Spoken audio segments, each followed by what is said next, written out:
Good evening, everyone. My name is Kenneth Sidias, and this is my report. So, the title is Reasons for Failure of Entrepreneurship. So, analysis of the common causes behind the failure of new businesses from inefficient market research to neglect customer needs. So, the moment that you build a business, you make sure that you have a plan, a concrete plan, or di kaya tinatawag nating business plan because business is like a gambling. Sometimes you win, sometimes you lose. But if you work hard, it it's time to you to succeed. So but there's time na hindi pinapalad ang ating mga businesses.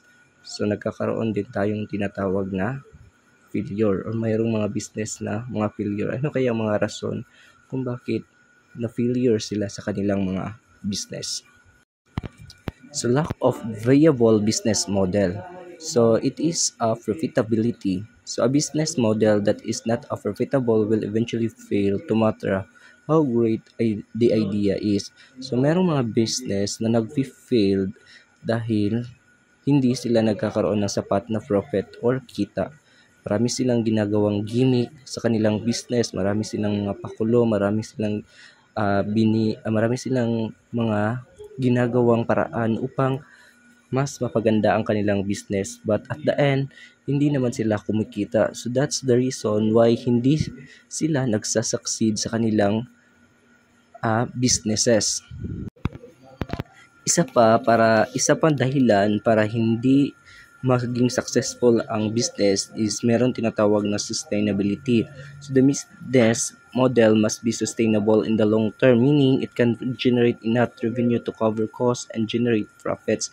So dahil isa sa mga business na hindi nagsasucceed dahil wala silang sustainability, kung saan dapat yung business mo, kung anong product ang ibinibenta mo, yun lang dapat yung hanggang sa makuha mo yung kapital mo. Hindi yung nagkukuha ka na ng business ngunit hindi naman patok. So marami kang kumuha ka na may malaki kang nagastos sa kapital mo, and then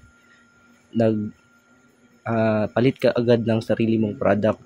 So that's the reason na hindi mabawi yung kapital mo na inalabas sa unang product mo dahil pumunta ka agad sa new product.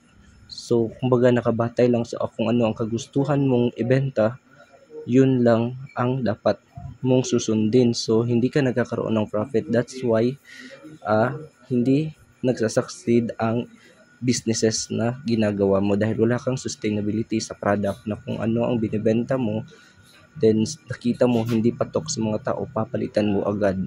So that's the reason why. One of the reason why your business will not succeed is because of the insufficient market research. Hindi ka masyadong nagre-research sa lugar kung saan ka maggagawa ng business. So dapat understanding needs. So failing to understand the target market's needs and wants can lead to product service that don't resonate. So dapat kapag ikaw ay gagawa ng business, magre-research ka muna sa isang lugar kung saan ka magtatayo. Dapat alamin mo kung anong produkto ang kailangan ng mga tao na nananirahan doon. Ano ang kanilang pangangailangan. Hindi pwede yung bastang-basta ka na lang magbebenta ng product ngunit hindi naman needs ng mga tao doon. So, dapat kakaroon ka ng research. And then, mayroon ding tinatawag na competition analysis. So, not knowing that the competition and their offering make it difficult to stand out and differentiate. So, meaning, if you make a business and then meron kang kakompetensya, then yung kakompetensya mo is gumagawa ng pakulo or gumagawa ng paraan upang makabenta, ngunit ikaw ay wala kang ginagawa sa mga product na binebenta mo. So kumbaga wala kang ginagawa na effort para makabenta ng iyong mga produkto. So dapat sa ganong paraan, mayroon ka ring mga initiative na gawain para sa iyong business. Dapat marunong kang mag-adapt na kung ano ang mga trend na mga trend na patok sa mga consumer. That's why halimbawa na lang yung sa business ng Nokia. Nokia is a techno company before, one of the biggest uh, brand of the cellphone.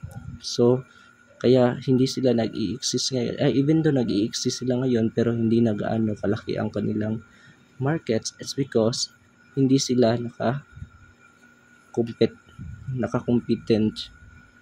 sa mga bagong sulpot na mga competitors. So that's why naging mababa ang kanilang mga sale. Isa pa sa rason bakit hindi nagsasucceed ang isang business dahil sa poor financial management or tinatawag nating cash flow issues. So its ineffective cash flow management can lead to shortage and difficulty paying bills.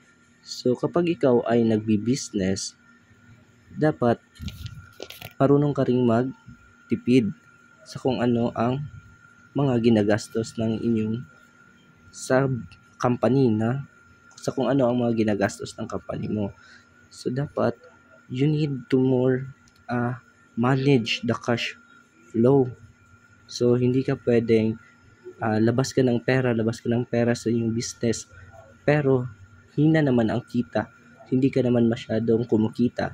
So that's the reason why your business will not succeed. And then meron din tayong tinatawag na unrealistic budgeting. So overstating revenue and underestimating expenses can create financial instability. So kagaya ng cash flow, labas ka ng pera pero hindi ka naman kumikita. Sa unrealistic budgeting, hindi mo budget yung perang kinikita ng business para sa mga gastuhin sa iyong mga produkto yung sa inyong company. So kumbaga hindi mo binabudget yung mga kita mo pero hindi naman masyadong malaki ang kita ng mga produkto mo. So kung hindi ka marunong mag-budget sa mga expenses ng inyong company or sa mga tinatawag nating mga bills, so that's the reason why your company will not succeed. So the last is, meron tayong tinatawag na ineffective marketing and sales. So target audience. So misidentifying the target audience and using an effective marketing strategy leads to low engagement. So isa sa rason bakit hindi nagsasucceed ang business mo dahil sa target audience. So same sa sinabi ko kanina, dapat meron kang lesson planning kapag ikaw ay gumagawa ng business. Dapat alam mo ang mga target ng produkto na pagbentahan mo. Hindi yung pwede na meron kang ang ginawang product pero gumastos ka ng mga advertisement and then meron kang mga tarp na pinapagawa para ma-introduce yung product mo. Ngunit hindi naman ito kailangan ng mga tao na nanirahan sa lugar kung saan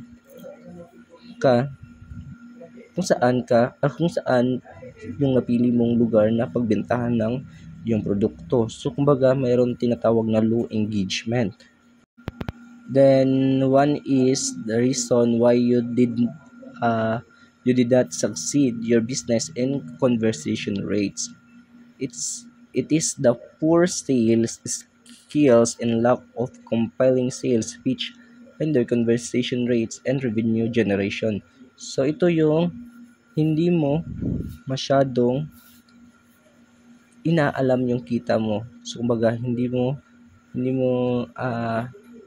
ka nakafocus sa kinikita mo. Kumbaga nakafocus ka lang sa produktong papalabas mo. Ngunit hindi naman ito nagsasucceed. So that's the reason why ang produkto mo na binebenta ay hindi masyadong tinangkilig. Tinangkilig ito dahil sa mga ginagawa mong mga advertisement. Ngunit unrealistic dahil hindi mo naman ito minamanage, nagkakaroon ito ng low income. Meron din tayong tinatawag na failure to adapt to change. Kaya hindi nagsasucceed yung business mo dahil hindi mo ina-adapt yung kung anong trend sa patok sa napapanahon. So meron tayong tinatawag na market trends. So dapat kapag ikaw ay merong business, dapat marunong kang makisabay sa kung ano ang nauuso. So business that don't adapt the changing market trends, consumer preference, technological advances can fail behind. And then the competition. So failing to adopt the competitor strategy, innovation can lead to loss of market and market share and relevances. So yan ang mga dahilan yan ang isa sa mga dahilan kaya hindi nagsa-success ang mga business mo dahil hindi ka makasabay sa mga competitors mo and hindi ka nakisabay sa mga trend. So that's why kapag ikaw ay gagawa ng business, dapat alam mo ang lahat, alam mo ang ginagawa mo to make sure that your business is succeed. So, ikaw naman ang nakaka-benefits nito kung paguran mo lang ang mga bagay. So, make sure that you have a goal to your business. You have a dream to your business that your business is success. So, hindi naman tayo ay wala namang mga entrepreneur or business na naghahangad na malugi. But they did make their best to make sure that their business is growing up. So that will be all of that will be all of my report. So thank you everyone and thank you for listening.